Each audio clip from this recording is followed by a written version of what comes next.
Khudol Aina nangbu ngaibra nangna aibu ngairibra lechilga nongjabiga marubra thasiga nonginga yeknabara nungsi phongbide warauruba nungsi de so hairage nokluriba Khudol amakhak ngairubani sinaramda chatkhradra tangoi oina tumkhradra mazaibe mahiramati gi wayel watli konongda lutuna thami chenkhiba machal mayambung ningthemna laurure sita tane sana konongdagi sandoklakpa chinbauni chumlamba yai lalamba yai phongna saba yadaba aron wari oina leihalli khuman chanu thagoina kadomda magumbi ama lutsinkhibadi kaishu natte leinada pakpi likla marik ama nungsa maisada manil onduna mangkhiba gumbani Thagoibu wayel tawbida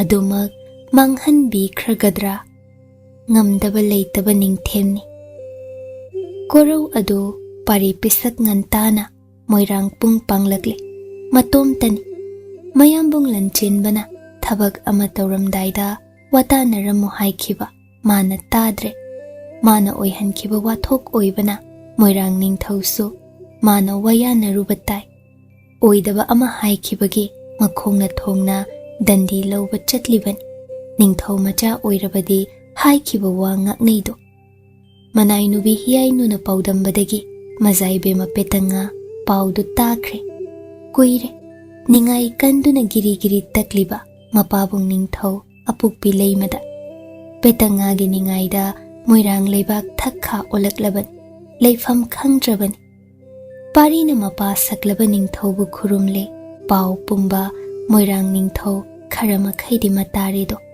luga daurida taloi ani su yadabagi mayum angomna phawba inthoklaba nupa machani aduga mana haige khaliba wa asiga chanaroido lu daurida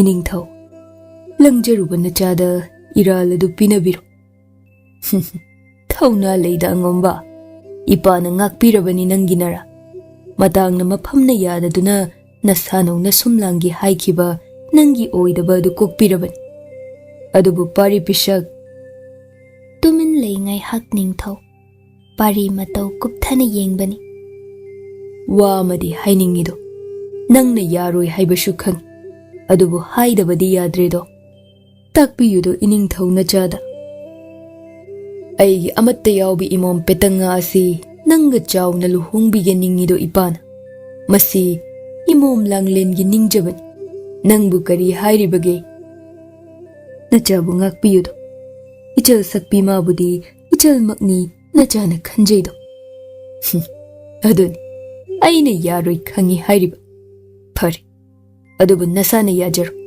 aibu nangna ikaiba piri napagumba aigi wa hikdokle nachabu ngakpiyudo iningthau iralgi danda pinabiyudo dandi haibabu mayekna tabani nangi dandi di asina oihallage ko ipana pari pisak nahak thaki tungda lan macha lanjau kaya laklabashu moirang aina nahoi angomgi michangda leiba haibadudi oithoktabani ko aibu aigi imom langlenbu moirang pumba sibu nangnei kaiba pibagi aibu minam lambagi asina nangi dandi masi aigi warep nido pari makok noli naya thangadumag apangba nachana ikok thakta hapcharido iningthau phare phare nayumda hanjakro kona imau pubiduna koithoro imau masak yengningi aishu ipabu waro phade ko masi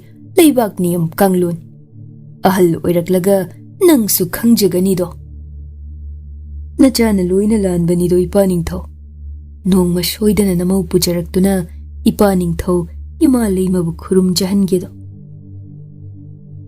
pari yangoi thodokre aduna wafam am thupchilli moirang ningthauda laman tonsin khidre petanga thawai chakna yenghowi upai leitana kari kai haibagi yamba sunate taloi ani tamak subada. Oh, aidi mangjare ko. Punsisida mabu amuk hana uba phangkhidaba su yaida ko. Aidi kala ida pamuida ko ibungo angam ton. Angakbani matam adugi chatnabi singna ruba pari pisat. Dashagi manai oire maralna mapot phare. Magi chanafam leihan bidre. Taloi yamu yadabadagi thoklakliba lanpik mayam asi masing thingam loinaidre. Yai nungsirubana mafam khuding magi yeknabana langoi chenkredo. Nungsiba hairuba asi asuk wabra. Nungsirubabu iral oinabra. Amuksu angomgi awaba loiba naihandre.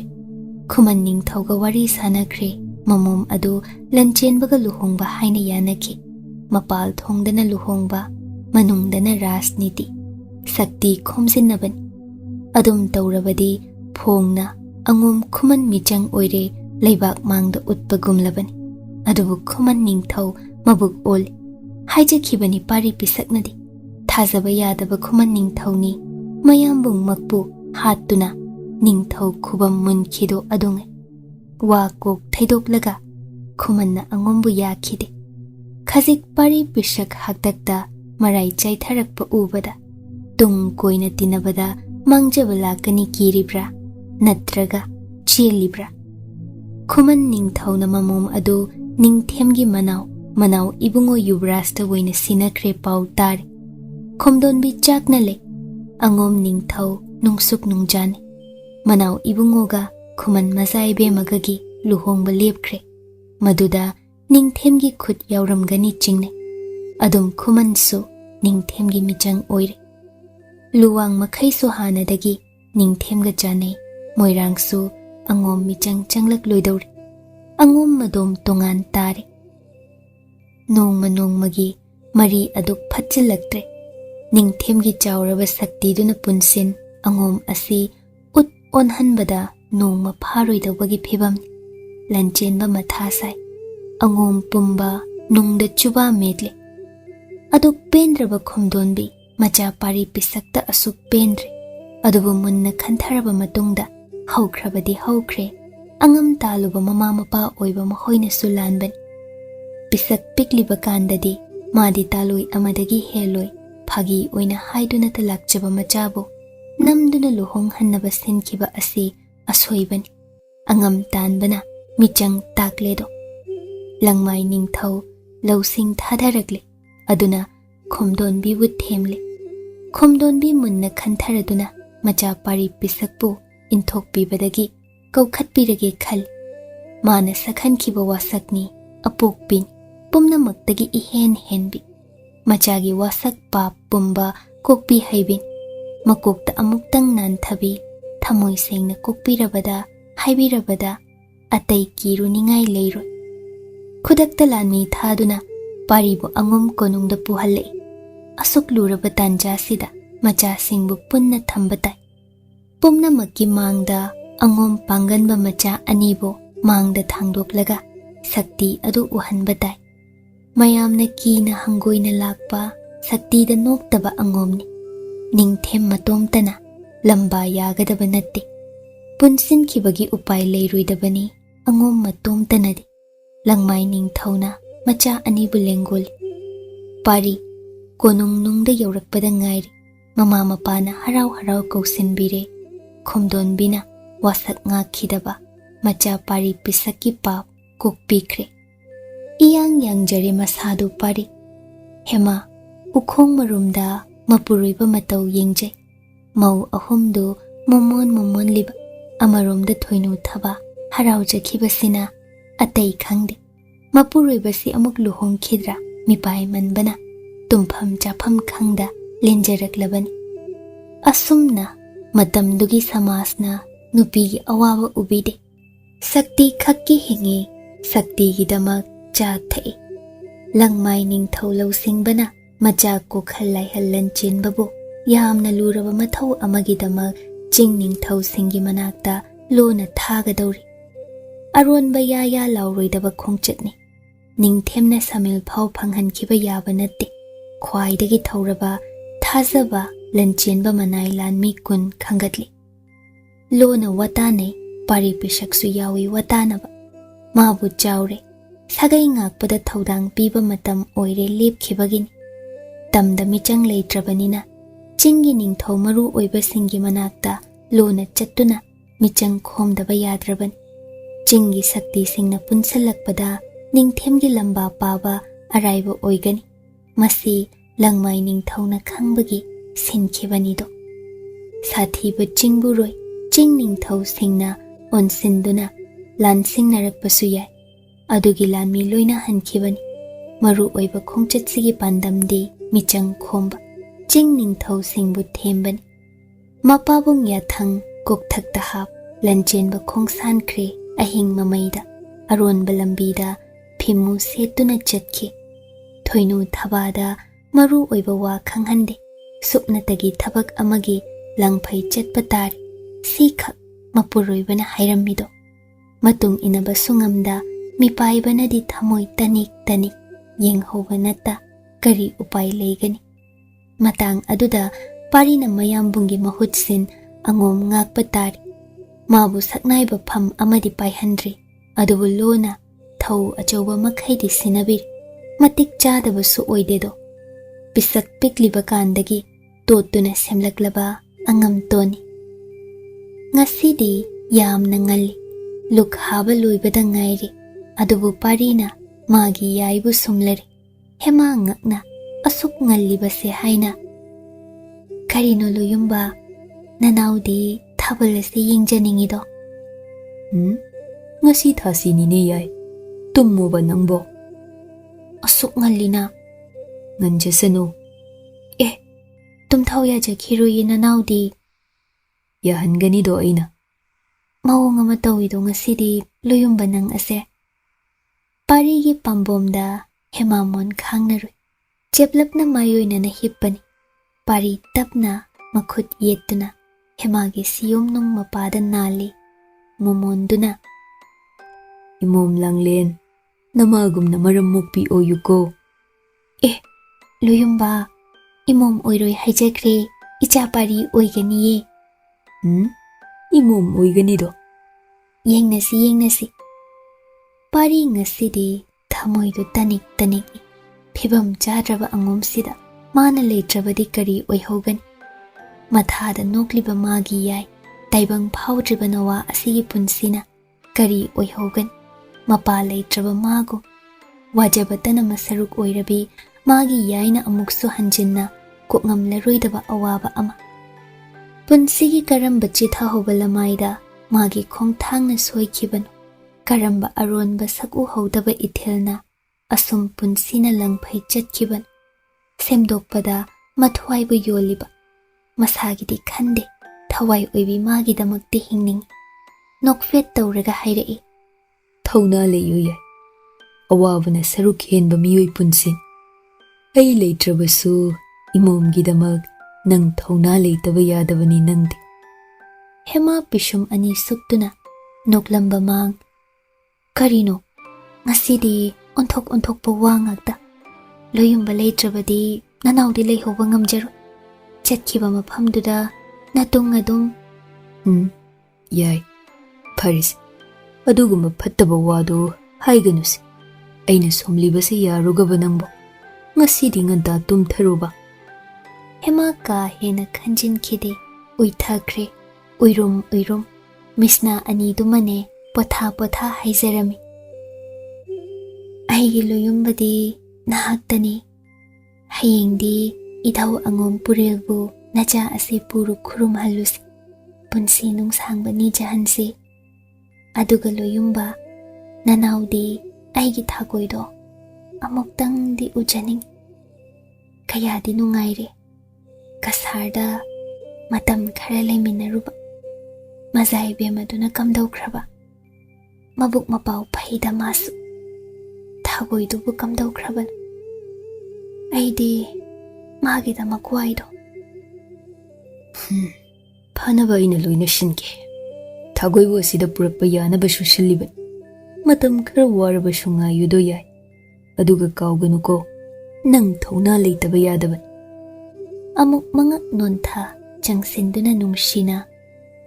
Imom Langlen nama siningai taureni tumthong mayad aina haiba il tumhalloba nama se Hema nokladuna hojik michan khombaga hawi adumnaga insinbiganu kolo yumba yengo suktum hektum tharoi aine ngasidi adubu sumkhre isi sina tumkhre hema ahing nongyai lantharakpada parimit pangle tumdrabani maha thawaibu yonba mantiknaba khongsangadawri tapna hema namon khangzariba magi makhut oidu satli hema machi khazik lenglakpada pari tumin lengde ngai hakki matung pari phamung machida makhong yantha phamle nungsina hema gi khazaida nanbiram khazaida taba sai maru khomjin jarambani phaisup sup jinbi tapna kadagi thokhi safi lanphi setchinkre makhutsu chabati menta mapu purelgi thanglen yepsinkre chungoi loinakre loibaga kada amuk changki hipliba magi yaibu yengjarami aroiba oina yenglamliba amuk hanna ujaba phangkidabasu kanana khangba taibang phaudriba magi mamom langlenbu sakuba phangkidabasu lairamlen haibadu lairamkhidra madubu ujaba phangadra sor ama sangna hontoi thaunana ma halaktaba yade asin mai leiduna angom purel mabuk ningda tham ningsa sor pungpham yengduna sangai thadoklamle magi karuba chingtho ure kanasu uhande aron balambida sukna mamlaba lakta angom konung thadoklamle mana oihan khiba angom gi awabani makhutna ngasidi loishindaba yade ningkre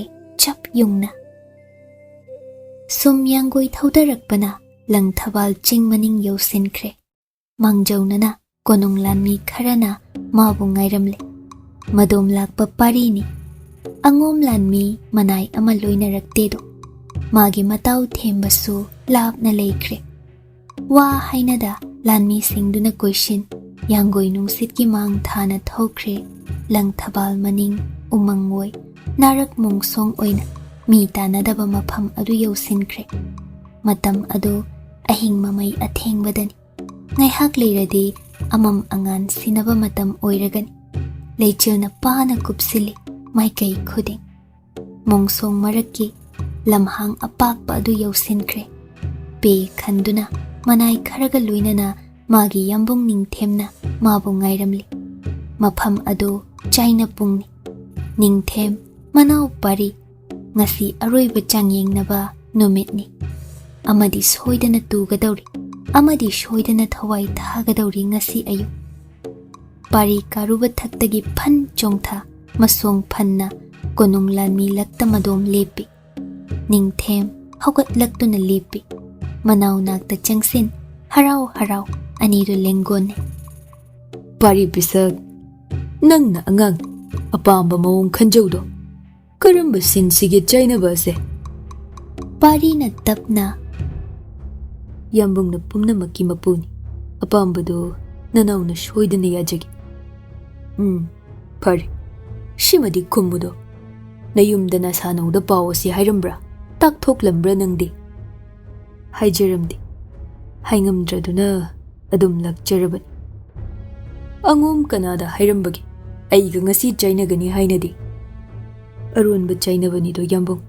nakung ani sohanjade yambung nanauna adunidana ningthau majadi phare law anidu lampak mayaida leple ningthem maphi semi manai sing chensile thang chungoi timenta sinare haire phare ahanbada thangi jagoi ani shubada tagi khousarol ahum subada khudla yauda khud khong khakta totuna kauduna angamba yengnarasi mangoloi jogo yambung yangam ton yambung nanau apangbabu ngakpiu soi khilan kiba pumbada yambung yawa ngakpa ngamjagi asum awatpa leitraba maidingo angom langmai mapari pisak angam ton sem saba loikre nong ngan thorakpaga mapa chari konung lanmi sing machi amada punna leptuna mihul sunada mityingne ꯅꯤꯡꯊꯦꯝ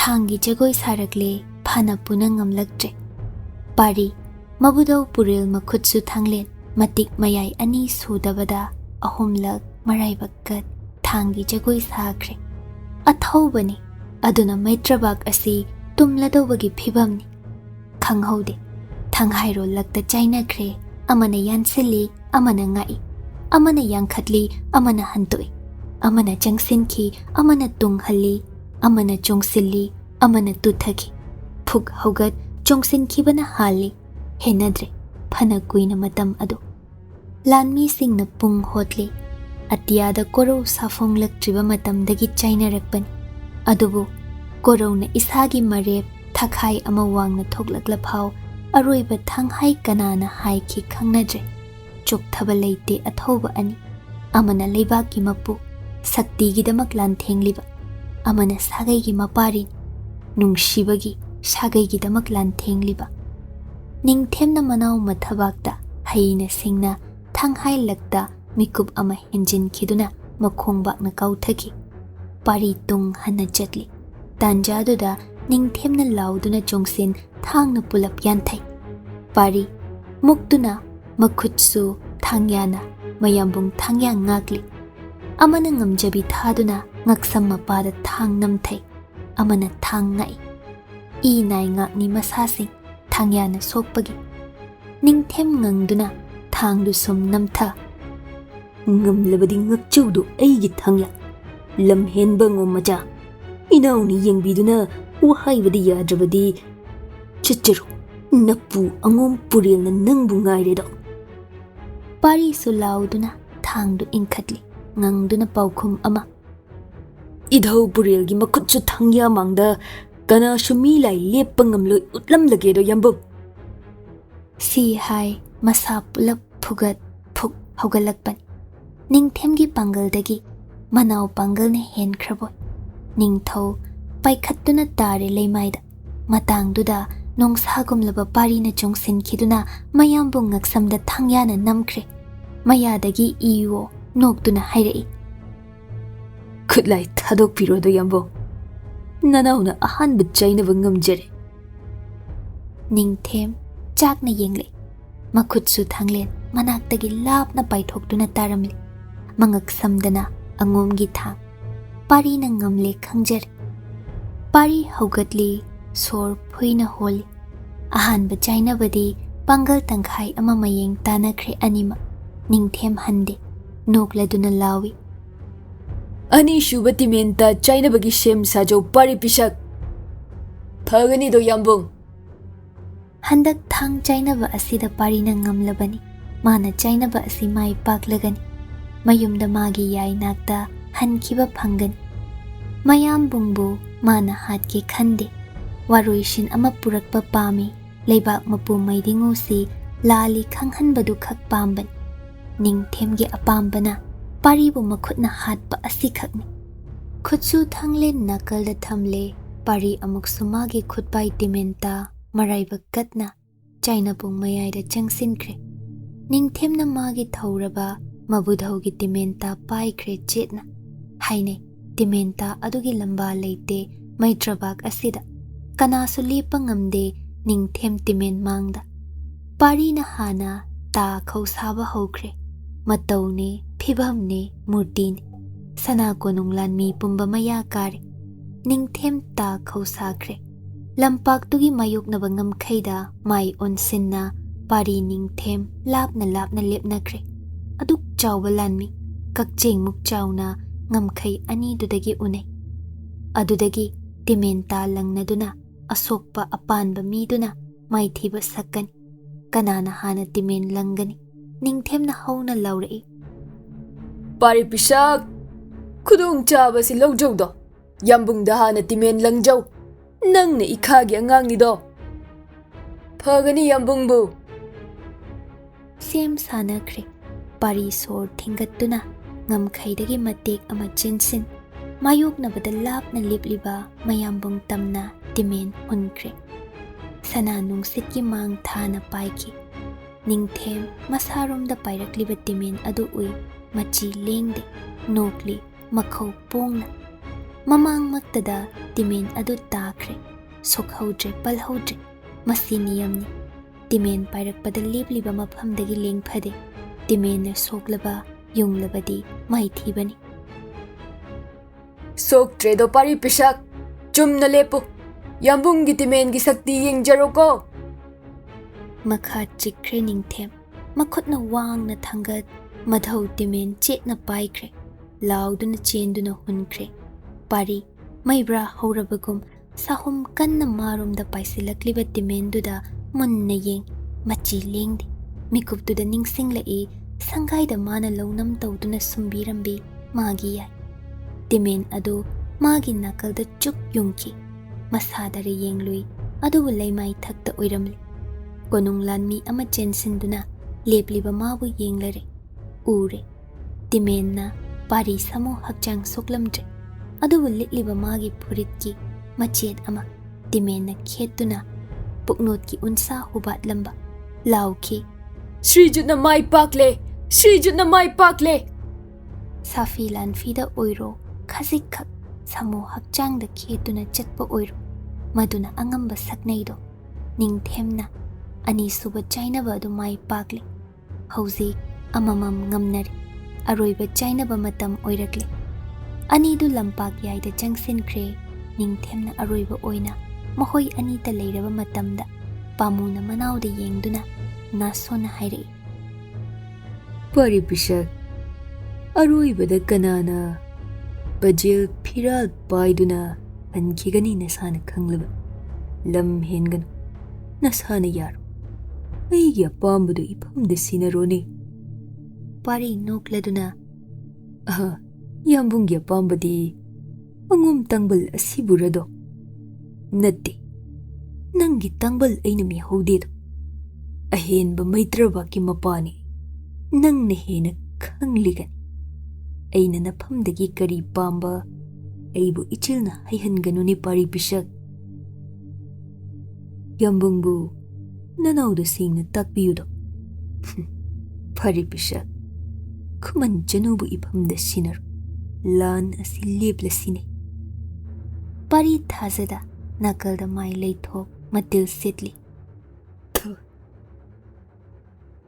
ꯃꯤ ꯇꯥꯈꯤꯅꯤꯗꯣ ꯌꯥꯝꯕꯨꯡ꯫ ꯃꯩꯇ꯭ꯔꯕꯥꯛꯀꯤ ꯃꯄꯨ ꯑꯣꯏꯕꯤꯔꯒ ꯅꯤꯡꯊꯦꯝ ꯄꯨꯝꯕ ꯆꯦꯟꯊꯒꯗꯕ ꯌꯋꯥꯗꯣ ꯄꯨꯛꯅꯨꯡꯗ ꯐꯥꯖꯤꯟꯗꯨꯅ ꯊꯝꯕꯤꯌꯨ꯫ ꯅꯤꯡꯊꯦꯝ ꯃꯩ ꯍꯧꯅ ꯁꯥꯎꯈ꯭ꯔꯦ꯫ ꯃꯃꯤꯠ ꯑꯅꯤ ꯃꯩ ꯆꯐꯨꯃꯨꯛ ꯉꯥꯡꯂꯗꯨꯅ ꯆꯣꯡꯁꯤꯟꯈ꯭ꯔꯦ꯫ ꯄꯥꯔꯤꯅ ꯁꯦꯝ ꯁꯥꯍꯧꯗꯕꯅ ꯆꯥꯏꯅꯕ ꯍꯧꯗ꯭ꯔꯤꯉꯩ ꯃꯌꯥꯝꯕꯨꯡꯅ ꯃꯥꯒꯤ ꯉꯛꯊꯤ ꯆꯞꯁꯤꯟꯈ꯭ꯔꯦ꯫ ꯅꯤꯡꯊꯦꯝꯒꯤ ꯆꯥꯎꯔꯕ ꯄꯥꯝꯕꯣꯝ ꯑꯅꯤꯅ ꯄꯥꯔꯤ ꯁꯣꯔ ꯊꯤꯡꯒꯠꯂꯤ, ꯆꯔꯝ ꯐꯨꯜꯂꯤ꯫ ꯃꯁꯥꯗꯨ ꯂꯩꯃꯥꯏꯗ ꯇꯨꯊꯔꯛꯏ, ꯃꯈꯣꯡ ꯑꯅꯤ ꯀꯣꯏꯀꯥꯎ, ꯃꯈꯨꯠ ꯑꯅꯤꯅ ꯅꯤꯡꯊꯦꯝ ꯄꯥꯝꯕꯣꯝ ꯆꯤꯡꯊꯣꯛꯂꯤ꯫ ꯑꯗꯨꯕꯨ ꯍꯥꯠꯂꯒꯦ ꯅꯤꯡꯈ꯭ꯔꯦ ꯃꯥꯕꯨꯗꯤ꯫ ꯅꯤꯡꯊꯦꯝ ꯂꯩꯖꯕ ꯃꯈꯩ ꯈꯣꯝꯖꯤꯟ ꯄꯥꯔꯤꯕꯨ ꯃꯉꯛ ꯂꯥꯈꯠꯂꯤ꯫ ꯃꯤꯠ ꯑꯅꯤ ꯃꯁꯦꯜ ꯃꯔꯥꯡ, ꯆꯩꯅꯥ ꯑꯗꯨ ꯍꯛꯃꯜ꯫ ꯅꯤꯡꯊꯦꯝ ꯂꯥꯎꯔꯤ, ꯅꯄꯨꯗ ꯇꯤꯟꯁꯤꯠꯅꯕ ꯅꯪꯗꯤ ꯁꯤꯖꯈ꯭ꯔꯣ꯫ ꯑꯆꯥꯆꯥ, ꯑꯁꯨꯛ ꯂꯝ ꯍꯦꯟꯕ ꯉꯔꯥꯡꯒꯤ ꯉꯈꯥ ꯅꯪꯅꯁꯨ ꯄꯨꯝꯅꯃꯛꯀꯤ ꯃꯄꯨ ꯑꯩꯕꯨ ꯍꯟꯖꯤꯟ ꯍꯟꯖꯤꯟ ꯁꯤꯡꯅꯕ꯫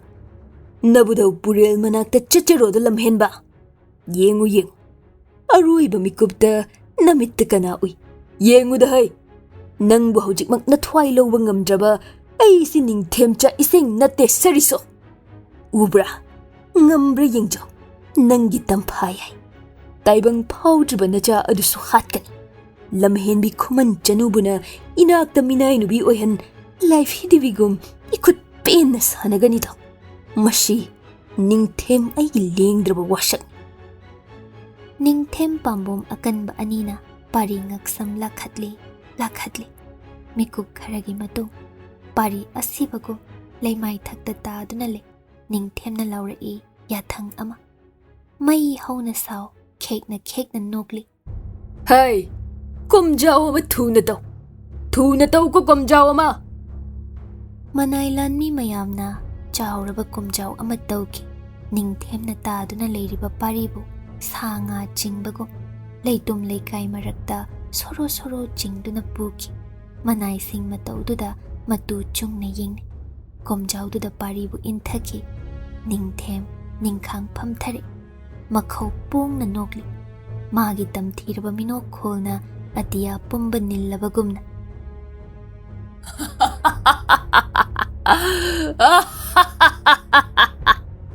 ꯁꯤꯔꯝꯗꯥꯏꯒꯤ ꯁꯣꯔ ꯈꯞ ꯈꯞ ꯂꯩꯖꯔꯤꯕ ꯂꯥꯟꯖꯔꯣꯗꯣ ꯑꯉꯣꯝ ꯃꯆꯥ ꯋꯥꯔꯛꯇꯕ ꯅꯄꯨ ꯄꯨꯔꯦꯜ ꯃꯅꯥꯛ ꯌꯧꯖꯔꯛ ꯅꯪꯅ ꯍꯨꯟꯗꯣꯛꯄꯤꯔꯝꯂꯕꯤ ꯅꯥꯏꯇꯣꯝ ꯇꯥꯍꯧꯔꯕꯤ ꯅꯪꯒꯤ ꯌꯥꯏ ꯑꯩꯅ ꯁꯦꯟꯅꯕꯤꯒꯅꯤ, ꯅꯨꯡꯉꯥꯏꯅ ꯏꯅꯥꯛꯇ ꯏꯅꯤꯡꯇꯧ ꯂꯩꯍꯟꯕꯤꯒꯅꯤ꯫